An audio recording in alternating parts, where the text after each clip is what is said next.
Muy buenas noches, sean todas y todos bienvenidos a esta la emisión 1386 de Jornada Extra, que cuenta esta noche con la participación del destacado periodista mexicano Elías Chávez García, por muchos años editor político de la revista Proceso, la principal revista mexicana. Tendremos también un reporte en persona que hizo hace algunos años, en las primeras emisiones de Jornada Extra, José Rafael Vargas, sobre Juan Pablo Duarte, el fundador de la República, con motivo de la celebración de su día, de su natalicio, este 26 de enero. Y también vamos a ver un corto reporte que hizo César Marchena sobre el triunfo de las Estrellas Orientales, que es uno de los acontecimientos de la semana y tal vez hasta del mes, dado la circunstancia de que pasaron 51 años sin ver a Linda, como dice el pueblo. Muchas gracias por la compañía de esta noche.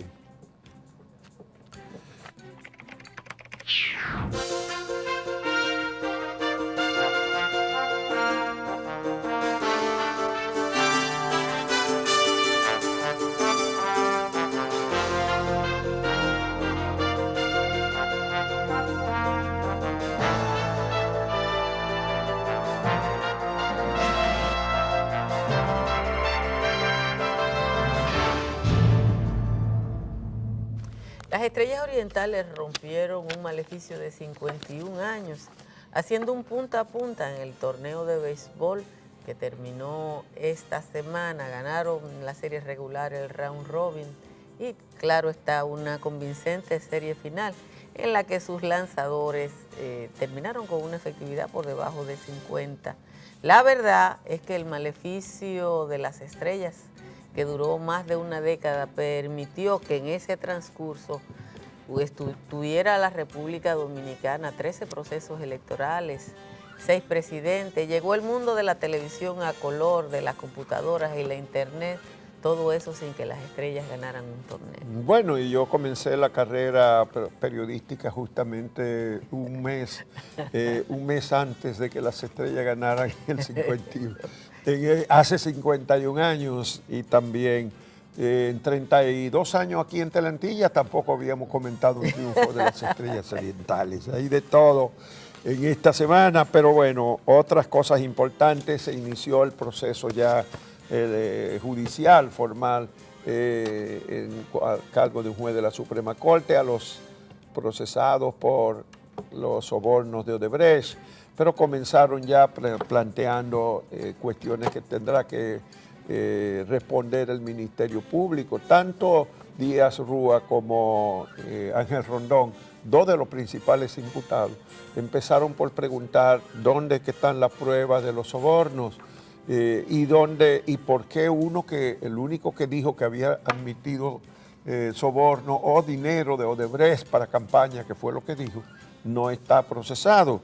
Pero la pregunta de dónde están los sobornos, cómo es que hay tan poco imputado por los sobornos, es una pregunta fundamental, porque resulta que de los imputados hay dos que son, digamos, el representante de Odebrecht y un abogado, pero hay 5 políticos y 3 son del periodo de gobierno 2000-2004.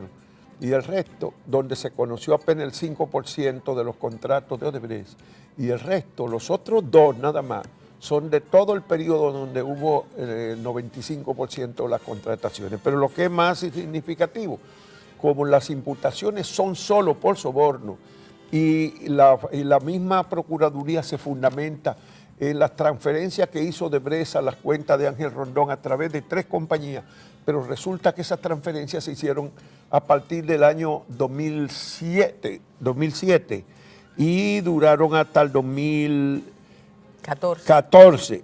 De manera que aparentemente, como hay 3 procesados por soborno del 2000-2004, entonces las transferencias y los sobornos de Ángel Rondón eran a futuro para pagarlos posteriormente. En cambio, dentro del periodo donde se transfirió el dinero, el grueso del dinero, hay apenas, ¿cuánto?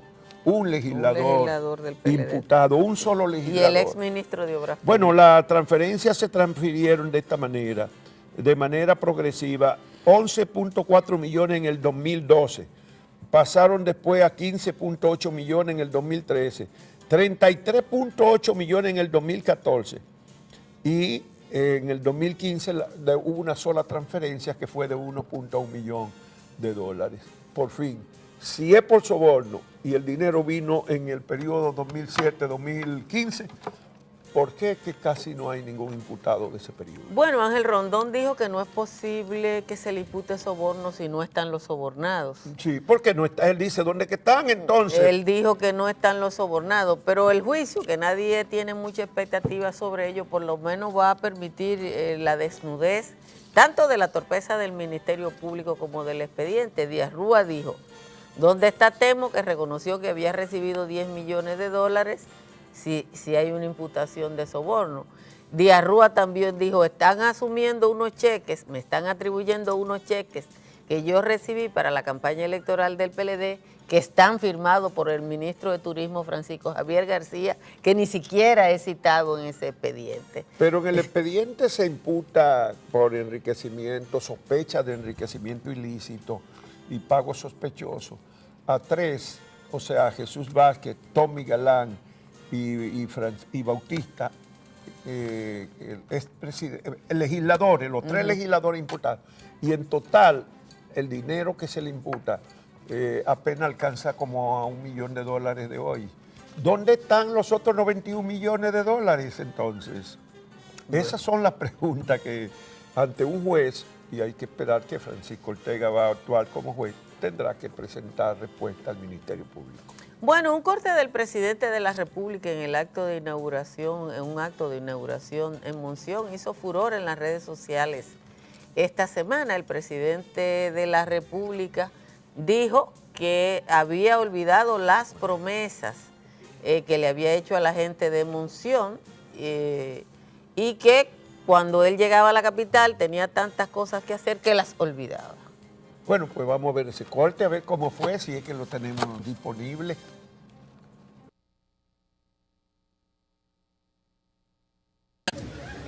Mandé a INAPA para que viniera a hacer los estudios para el acueducto de Monción.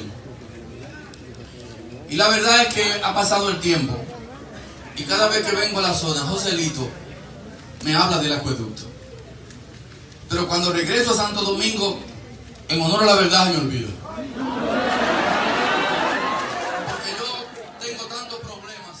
Mientras tanto, esta semana la Interpol detuvo en una villa de Punta Cana a un renombrado sicario colombiano al que se le atribuye más de 40 homicidios.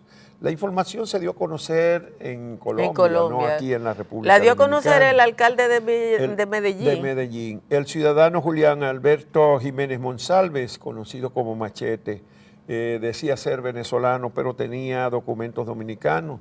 Y posteriormente la Junta Central Electoral estableció que hay responsables de haber emitido documentos falsos. Primero se le emitió un acta de nacimiento y después también consiguió cédula dominicana, de manera que el escándalo es doble. No solamente porque era un narcotraficante viviendo en el país, sino porque también se le había documentado. La investigación de la Junta Central Electoral estableció que los documentos fueron emitidos en la oficialía de la 12ª circunscripción en Santo Domingo Este. 3 empleados estuvieron involucrados en la situación, 2 fueron despedidos, el tercero fue despedido y sometido a la justicia. Y eso mientras continuaba la polémica del senador de provincia Peravia con la jefatura de la policía o la dirección de la policía, que tuvo esta semana un defensor enérgico en uno de los... En el capellán de la policía. O el capellán de la policía, quien hasta mandó a callar al senador y este le respondió con mayores acusaciones, responsabilizando al jefe de la policía de ser una cosa peor, el director de la policía, que las epidemias de salud que sufre el país. La Junta Central Electoral rechazó... Pero antes de eso, recuérdate que también apareció una avioneta de fabricación casera que cayó y murieron Bueno, no se encontró los ocupantes de la avioneta.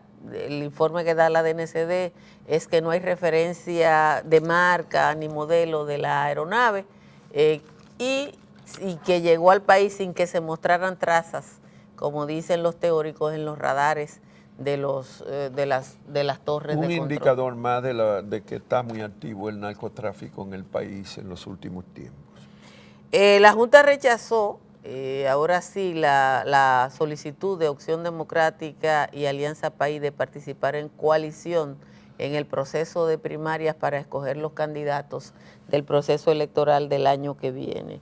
La decisión de la Junta diciendo que no estaba establecido en la ley esa participación, obviamente va a perjudicar al partido Opción Democrática. Bueno, también aduce la Junta, y en eso tiene razón, que la ley de partidos prohíbe ir aliado a los partidos después de su primer reconocimiento. Y en este caso se encuentra Opción Democrática, lamentablemente, porque es posible que eso sea una discriminación en la ley, pero de todas maneras la letra dice eso. La Junta fue estricta en el cumplimiento de la ley, lo que no ha ocurrido, por ejemplo, con la propaganda política que sigue en las calles, a pesar de que está prohibida en la ley de partidos.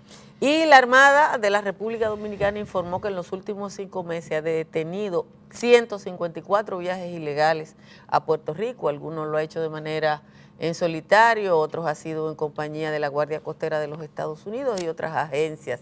154 viajes ilegales en 5 meses implica aproximadamente un viaje cada día y un poquito más. Bueno, y esos son los interceptados. Sí, porque solamente en 48 horas en el fin de semana anterior se había anunciado que habían detenido 11 viajes hacia Puerto Rico.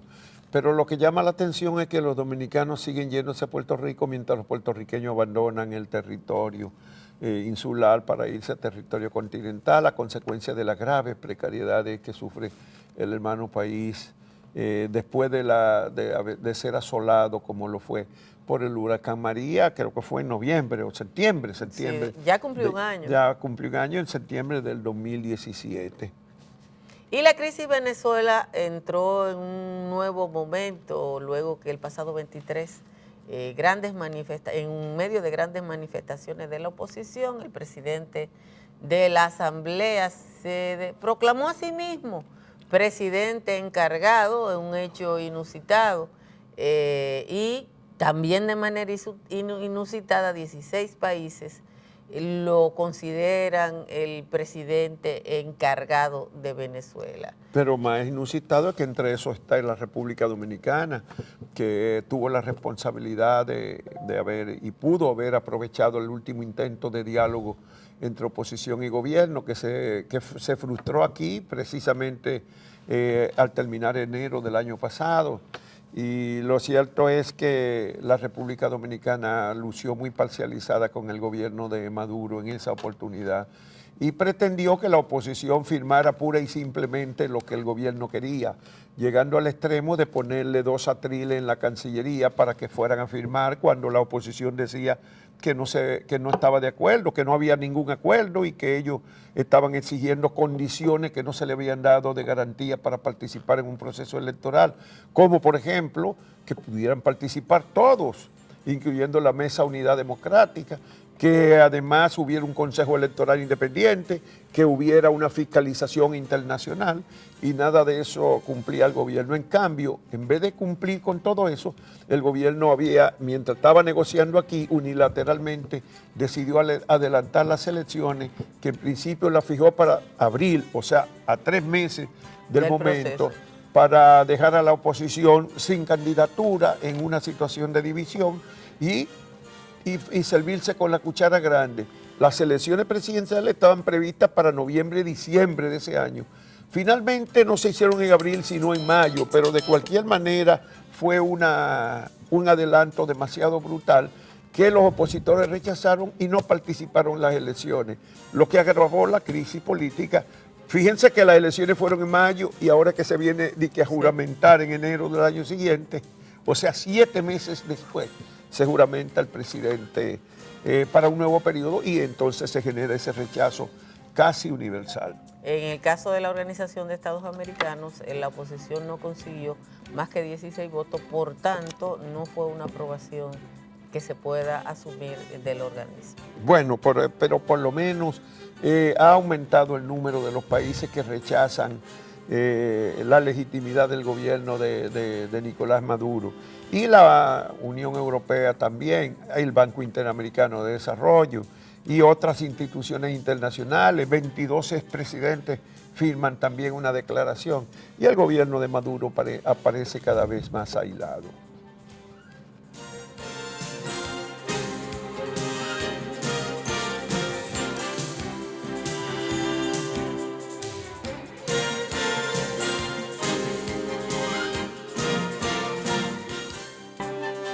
Yo tenía 7 años, recién cumplidos, la vez anterior en que las Estrellas Orientales ganaron un campeonato de la Liga Dominicana de Béisbol de Invierno. San Pedro de Macorís, la ciudad que por kilómetro cuadrado ha aportado más talento al béisbol de Grandes Ligas, tuvo que esperar todo ese tiempo para volver a celebrar. 51 años entre enero de 1968 y 2019, en este lapso 7 hombres ocuparon las presidencias de la República Dominicana en 13 elecciones. Nació el 78% de la población dominicana, según informes de la CIA. Aparecieron los celulares, la TV a color, las computadoras, la internet. El país ingresó a la Serie del Caribe, montó 2 Juegos Centroamericanos y del Caribe y hasta unos Panamericanos. Este miércoles 23 de enero las Estrellas se quitaron el pesado mono de la espalda y enterraron la maldición y vencieron 4 carreras por 0 a los Toros en La Romana, en una serie final que terminó 4-1 a favor de los verdes.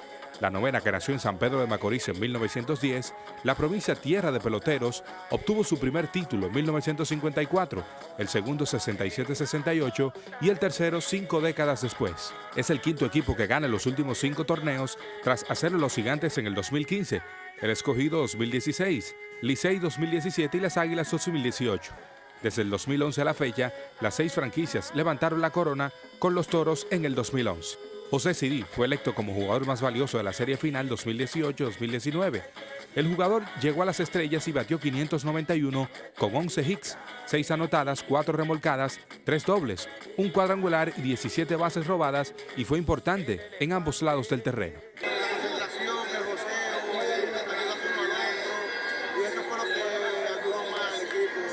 Fernando Tatis se convirtió en el primer manager dominicano en ganar el campeonato con las Estrellas y siendo Petro Macorizano. Los anteriores, ambos cubanos, Ramón Bragañita García 1954 y Tony Pacheco 1967-68. Que no sea de provecho. Aquí hay que tomar, de verdad, hay que tomar lo que sirve y lo que quiere que esto sea posible. Eso fue lo primero que sirve. Felicidades a los fanáticos de las Estrellas Orientales, a todo el pueblo de San Pedro de Macorís y en especial a Juan Bolívar Díaz, que se prestan a disfrutar este fin de semana de la caravana en la Sultana del Este. Para Jornada Extra, César Marché.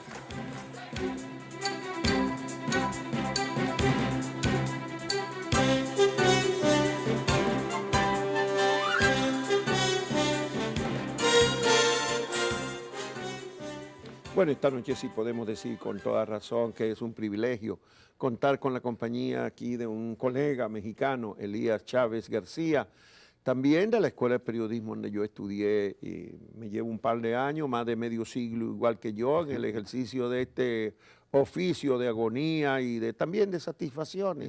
Claro, Elías Chávez ha sido un periodista notable en México durante muchos años.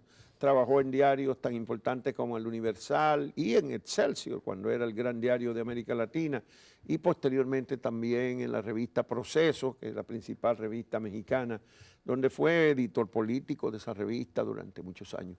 Chávez, bueno, México, hoy son 120 millones los mexicanos, cuando yo llegué a estudiar eran 36. Han controlado algo el crecimiento poblacional, ya la iglesia no resiste tanto los programas de planificación de la familia, todavía sigue siendo pecado planificar, utilizar métodos artificiales, pero los mexicanos crecen mucho la población. Sí, cuando tú llegaste, supongo, habría unos menos de 40 millones de habitantes. 36 eran. 26. Y en el Distrito Federal eran 6 millones. Actualmente son 124 millones. Sí. Recuerdo que en aquella época la tasa de natalidad era algo así del 1.7, casi el 2% de la población. Sí. Ha disminuido. Ha disminuido. Sí, era en esa época una de las más altas del mundo, ahora no, claro. Ya. No ha disminuido tanto como sucede en países como Europa. Sí. Sí. Pero crecen los problemas y la tasa de pobreza sigue siendo muy alta en México. Sigue siendo muy alta, aunque quizá un poco menos de como era antes.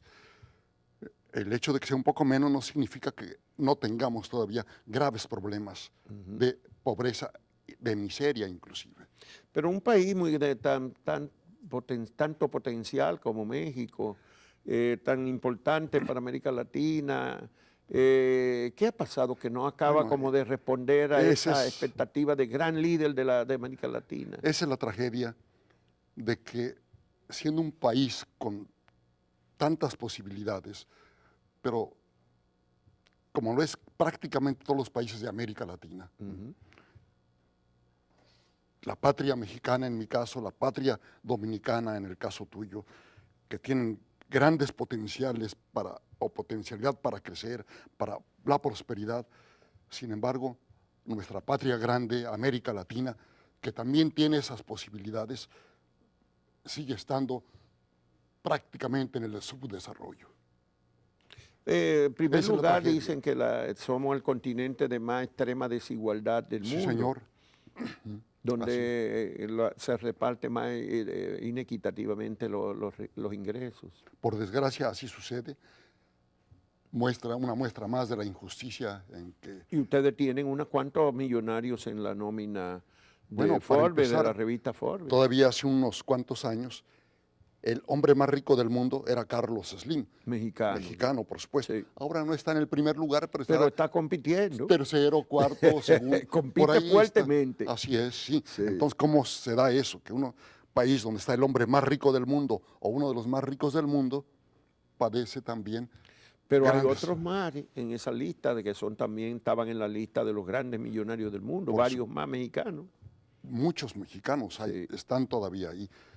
Y algo triste, entre los que mencionan como de los más ricos del mundo, está un delincuente que ahora está siendo juzgado en Estados Unidos, el Chapo Guzmán, que también ha mencionado entre los grandes ricos del mundo. Tú sabes que, sí, bueno, apareció en la lista de Forbes también. Sí, señor. Aquí le dimos mucho seguimiento al Chapo Guzmán, que incluso en un momento parecía como una leyenda por las veces que se escapó, sobre todo en la última escapada, ya no se ha podido escapar definitivamente más.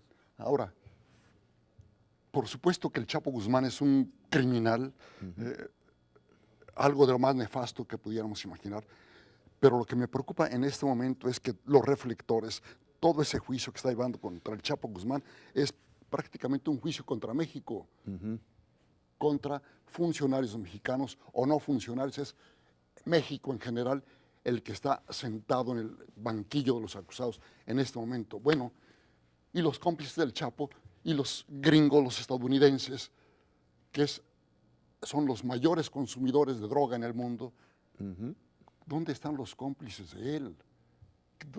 No se menciona a nadie en Estados Unidos.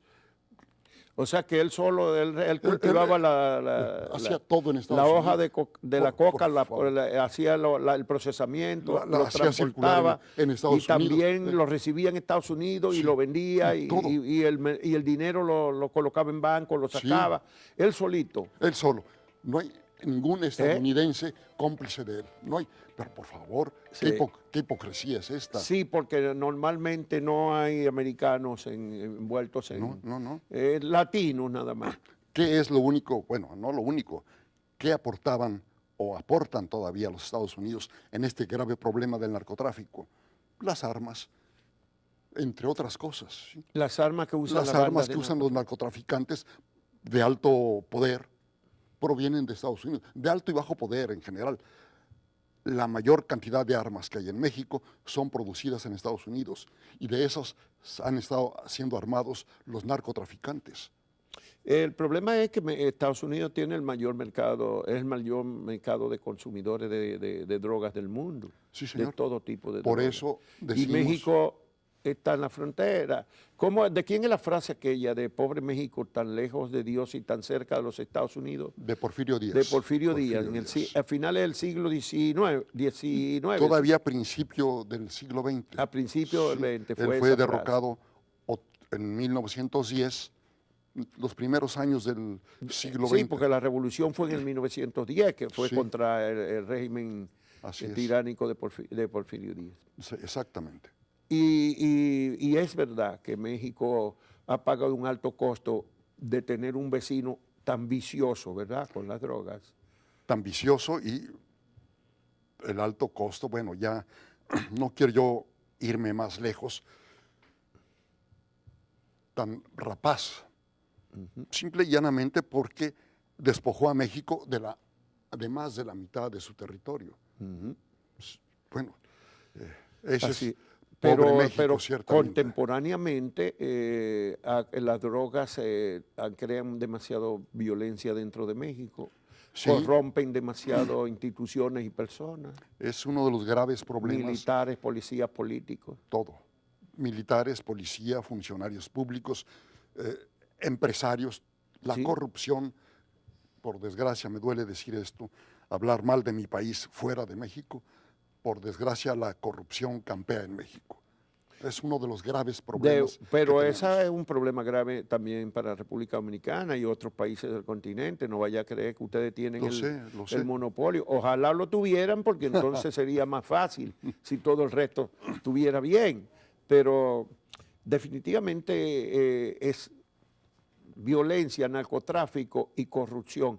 ¿Tienen algún hilo que los intercomunica? Esos tres graves problemas, porque México ha estado en el mapa universal de la violencia en los últimos años. Sí, yo pienso que sí hay un vínculo, bueno, el vínculo del poder, el vínculo del dinero, el poder absoluto, ya está muy dicha la frase, corrompe absolutamente. Sí. Bien, por fortuna en México hay cierto contrapeso en el poder, todavía ahora.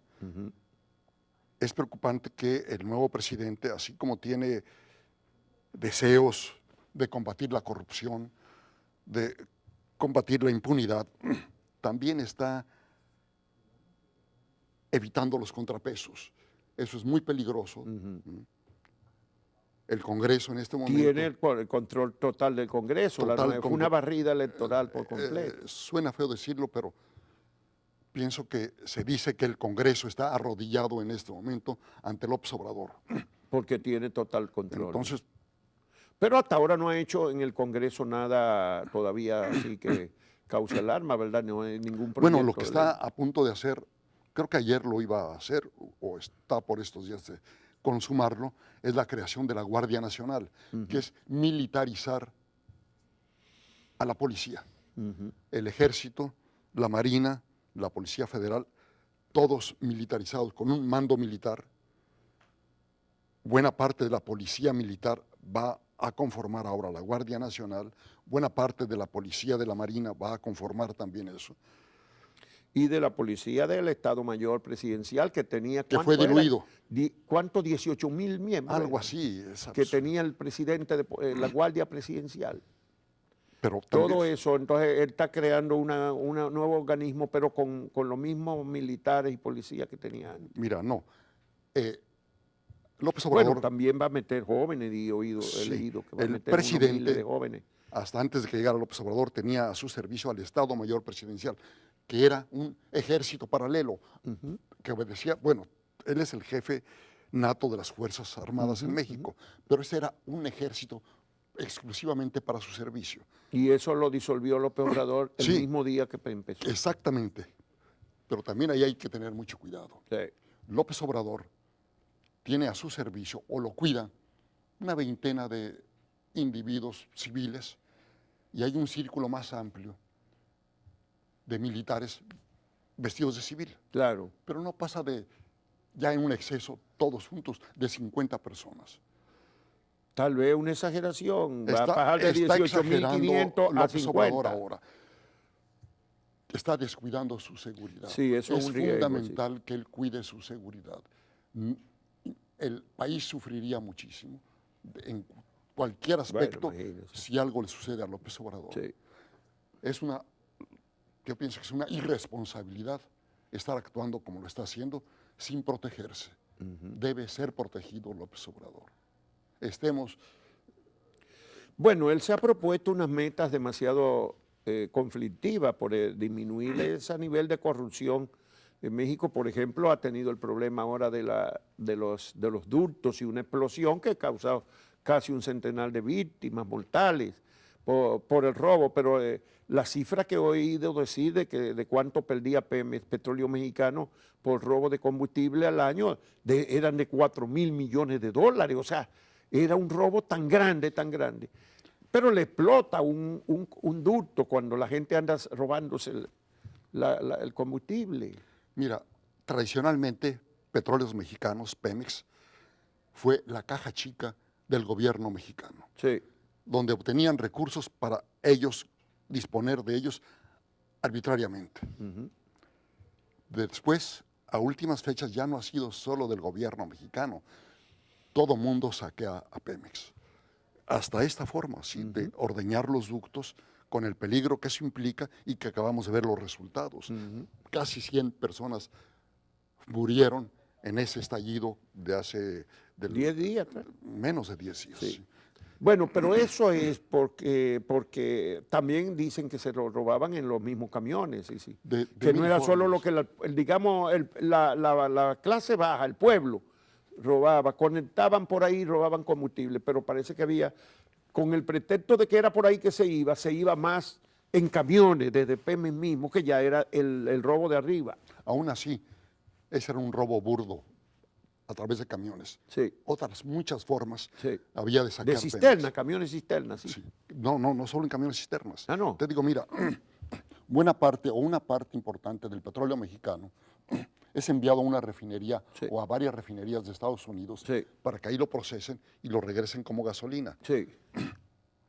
Había, o hay, no sé si todavía, espero que ya no, una forma en que ese petróleo que salía, mucho de ese, ya no regresaba a México.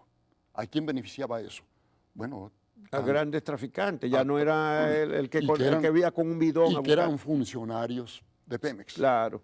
Sí, bueno, entonces, Bueno, pero eso implica un desafío demasiado grande, combatir la corrupción como él se lo propone.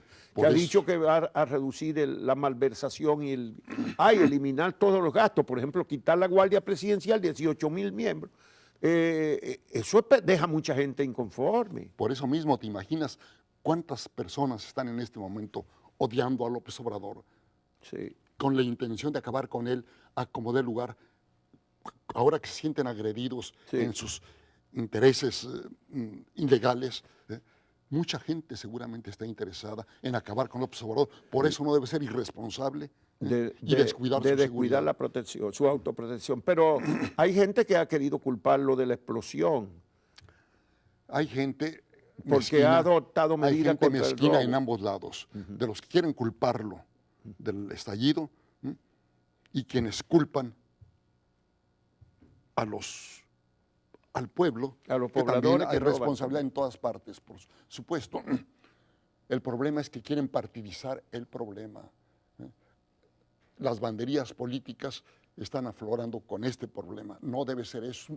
Es una tragedia simplemente lo que ha sucedido y debe verse como tal y corregirla, sí.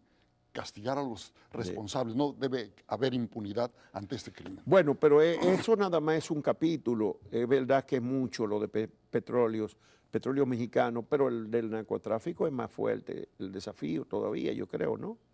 Sí, mucho más Vencerlo fuerte. va a ser más difícil, Muy difícil, supongo. sobre que sí. todo por las bandas de criminales que tiene. Es que por desgracia ha permeado tanto el narcotráfico. Hay comunidades donde ya no es vergüenza ser amigo, pariente de un delincuente de esos. Al contrario, la gente busca a Porque eso, reciben beneficios. porque reciben beneficios, porque se sienten honrados de tener amigos así. Sé Que de tienen lugares, mucho dinero. mucho lujo. claro, lugares de Tamaulipas donde los buscan para que sean padrinos de sus hijos o padrino de bodas, en fin, porque les da prestigio. Fíjate nada más qué cosa. Prestigio ser pariente o amigo de un narcotraficante. Ya. A ese grado hemos llegado. Bueno, tú has sido periodista de tantos años, has participado un testigo, digamos, más que testigo, un historiador contemporáneo de México, pero al mismo tiempo casi por momentos los periodistas casi somos protagonistas a veces. ¿Qué cosa te ha dado satisfacción el ejercicio de esta profesión, Elías Chávez? ¿Tú volverías a ser periodista si nacieras de nuevo?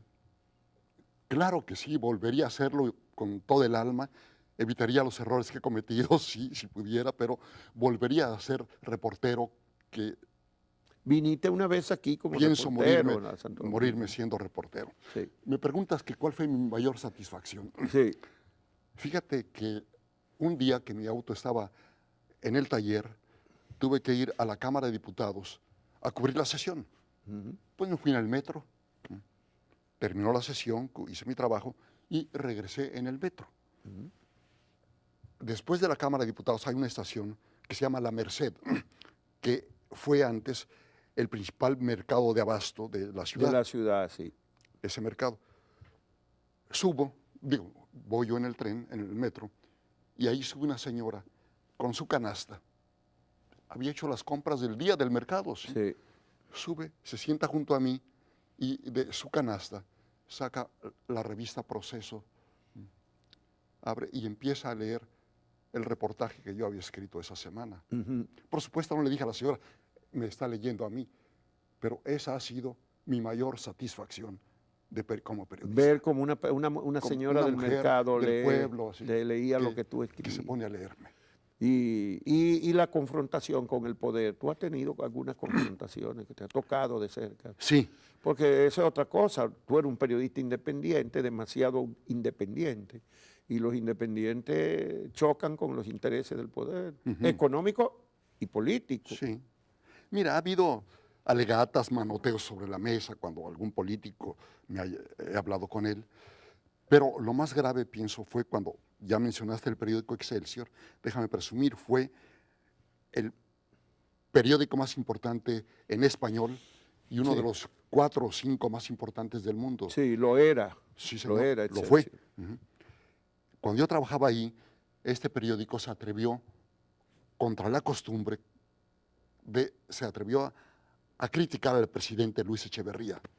Él, entonces, en venganza, maniobró para despojarnos del periódico. Digo despojarnos porque era una cooperativa. El periódico era una cooperativa Yo era, de de alguna manera, trabajadores. codueño del periódico. Sí. Me despojó del periódico, a mí, y a todos los que ahí periodistas, trabajábamos ahí, incluyendo sí. la Ajá. dirección del periódico. Bueno, en primer lugar, el director. No solo nos despojaba de nuestro patrimonio, en mi caso y como en el de muchos otros, era nuestro proyecto de vida el que estábamos perdiendo en ese momento. Eso fue y que perdimos finalmente, nos despojó del periódico. Sí. Después creamos la revista Proceso, fundamos la revista Proceso, y también el presidente López Portillo hubo un momento en que, fastidiado por la crítica. Por la independencia de la revista, sí. También nos quiso. Y una frase histórica. Sí, porque. Cuando ustedes se quejaron de que le discriminaban la publicidad a organismos oficiales, él respondió. No pago para que me peguen. No pago para que me peguen. Como si fuera dinero de él. Sí, como que era el dinero público de él, era el que le podía pagar un anuncio a la revista. Claro. Sí. Bueno, él no tenía derecho a manejar la publicidad a su gusto, a su conveniencia. Es dinero público. Bueno, pues así fue. Y eso, en un país donde la palabra del presidente es la omnipotencia, provocó que no solo la publicidad oficial, sino también la publicidad privada dejara de porque presionan a los grandes anunciantes. Eso también atentó contra. Bueno, el atentado contra el periódico Excelsior, que dicho sea de paso, México tiene mucha criticidad y una intelectualidad muy fuerte. La gran intelectualidad mexicana escribía era articulista de Excelsior, Sí. pero se fueron casi todos junto Prácticamente con los todos. periodistas. Prácticamente todos los Sí, intelectuales. el periódico se fue a pique. Y el periódico hoy es insustancial, el gran diario en español del mundo se convirtió en insustancial. La gente lo castigó, la población lo castigó. Así parece, sí. Fue a dar a manos de empresarios el periódico ahora. Sí. Ahora lo han comprado un grupo empresarial. Un grupo empresarial, sí, es el propietario del periódico. Y como tú lo dices, un periódico insulso, uno más que... No, hay cuántos diarios en la mañana, hay como 15 diarios en la mañana. En México, una 12, 15, Sí. pero muchos Pero de ellos también. ese no está entre los 5 primeros ya. No, ni entre los... No, Ni entre los 10 es del montón. Bueno, es del uno montón. más. Bueno, en definitiva, bueno, la historia de ese conflicto quedó consagrada en una novela que escribió Vicente Leñero, periodista que estaba en Excelsior, fue profesor mío, por cierto. Los periodistas. Los sí. periodistas se llama la novela. Y es una obra, digamos, muy interesante, una novela para los periodistas del mundo, porque recoge realmente un capítulo tan apasionante del ejercicio de la profesión Sí, sí. y del choque de la profesión con el poder, cómo el poder puede destruir un medio de comunicación, todo eso. Así es. Bueno, el periodismo entró en crisis en todas partes, sobre todo el periodismo escrito, por las nuevas tecnologías, cómo han cambiado el modelo de negocios.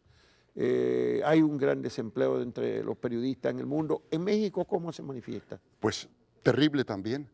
En los últimos 3 meses han despedido los medios de comunicación, no solo periodistas, sino en general trabajadores de los medios de comunicación, tanto impresos, de radio y de televisión también, han despedido a cerca de 4,000 trabajadores. Claro, En 3 meses. en los últimos 3 meses. Buena parte de ellos son periodistas, ¿sí? Sí, claro. Pero en general, el despido de trabajadores de los medios de comunicación ha sido muy grande. Bueno, Elías, se nos acaba el tiempo, pero yo estuve para la juramentación de López Obrador y lo que percibí una tanta ilusión que tiene la gente de que México flote, salga de esa violencia y de esos problemas, que controle el narcotráfico, que controle la corrupción. Yo sentí demasiado altas las expectativas. ¿Hay alguna posibilidad de que reflote México, definitivamente? Aquí México le decimos México lindo y querido, por la canción aquella. Y los que estudiamos, vivimos, pasamos por México en general, los dominicanos. Aquí durante muchos años ha habido programas de música mexicana en la radio. Yo creo que todavía queda alguno por ahí. Pero antes habían varios programas de música mexicana todos los días en la radio dominicana. Aquí hay siempre atención sobre México. ¿Flotará ahora o se agravarán sus dolores? Antes que emplear la inteligencia poca que tengo para contestarte, te digo con el sentimiento, tiene que flotar, ¿sí? A fuerza, por supuesto que tiene que salir adelante de tanto problema que tiene. ¿Cómo? Pues sí está muy difícil, ya razonándolo, está difícil, pero aún así confío, vamos, tenemos que tener esperanza siempre de que México va a salir adelante. Por supuesto que sí, tiene que ser. Pues es fácil, la frase facilona, pero la voy a repetir. México es mucho más grande que sus problemas. Por mucho que son graves los problemas, México es mucho más que eso. Bueno, pues muchísimas gracias. Gracias Y hay que agradecerle doblemente a Elías Chávez que ha estado de visita con nosotros en estos días aquí. Te deseamos larga vida y muchos más éxitos a ti y tu familia. Fue también el esposo de una compañera de estudio, es decir, que tenemos un vínculo casi familiar después de tantos años que hemos ido una y otra vez y siempre nos juntamos allá en México. Muchas gracias por haber venido de visita en estos días también aquí a Santo Domingo. Gracias, Juan Bolívar.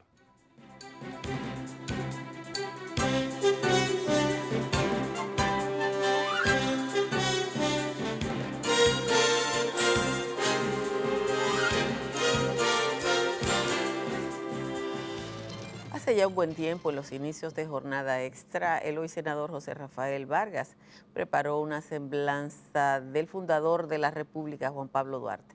Con este trabajo despedimos esta edición de Jornada Extra. Nos encontramos de nuevo el próximo domingo. Nuestra patria fue formada.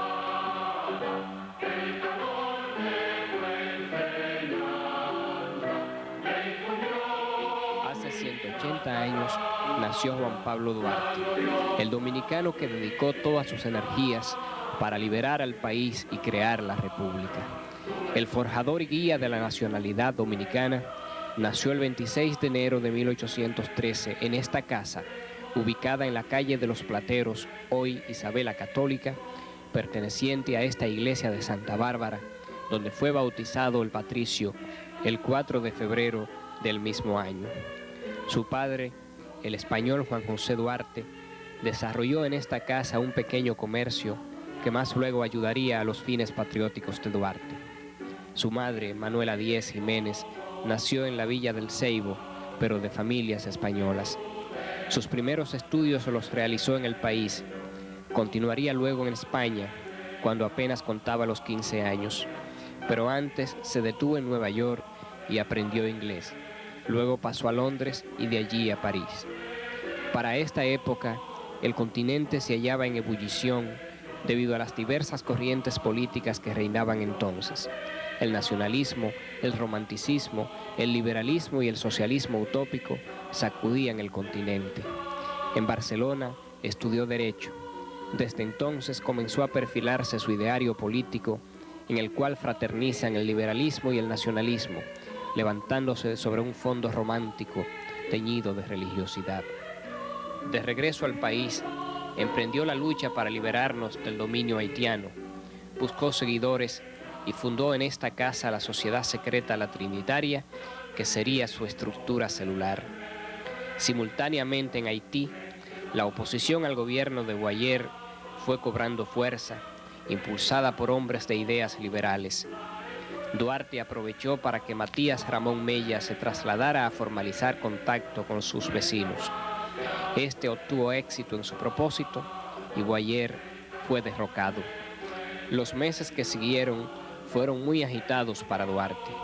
En ese tiempo, los planes conspirativos se aceleraron y, advertidos los nuevos gobernantes haitianos, recrudecieron la represión contra los trinitarios. Duarte tuvo que recurrir al exilio en Venezuela junto a Pedro Alejandrino Pina y Juan Isidro Pérez. Sus discípulos, sin embargo, no cejaron un momento en su proyecto y para ello utilizaron el teatro, crearon la sociedad La Filantrópica y recibieron la ayuda económica del sector de los ateros, que era entonces el más poderoso. Duarte no pudo volver del exilio sino después de consumada la independencia. El sector atero dominaba la situación y propugnaba por un nuevo protectorado. Esa iniciativa habría de encontrar la negativa rotunda de Duarte, pero Santana y su grupo se hicieron dueños del poder y desataron una tenaz persecución contra los independentistas radicales. Duarte fue hecho preso en Puerto Plata y enviado a la capital mediante una resolución que lo declara traidor a la patria y lo expulsa del país. Se inició entonces el más largo de los períodos de exilio que vivió el patricio. Pasó por varios países y finalmente llegó a Venezuela, sumido en la miseria y el olvido. Al producirse la anexión a España, regresó al país en marzo de 1864 para sumarse a la guerra restauradora. Entonces, los patriotas lo recibieron como un héroe. Volvió a partir, pero en esta ocasión para solicitar ayuda de los gobiernos en su encomienda de restaurar la República, ideal que se hizo realidad. Desde entonces, los dominicanos hemos vivido de espalda al ideal duartiano, y ello explica las caídas y flaquezas que hemos sufrido al paso de los años. Duarte significa precisamente eso para los dominicanos. El primer dominicano que en el siglo pasado concibió la idea de la independencia pura y simple y quien creyó en las potencialidades del pueblo dominicano y en la capacidad del pueblo dominicano de su época para acometer una empresa como la que entonces demandaban los tiempos, es decir, constituirse en una república soberana, libre e independiente de toda potencia extranjera.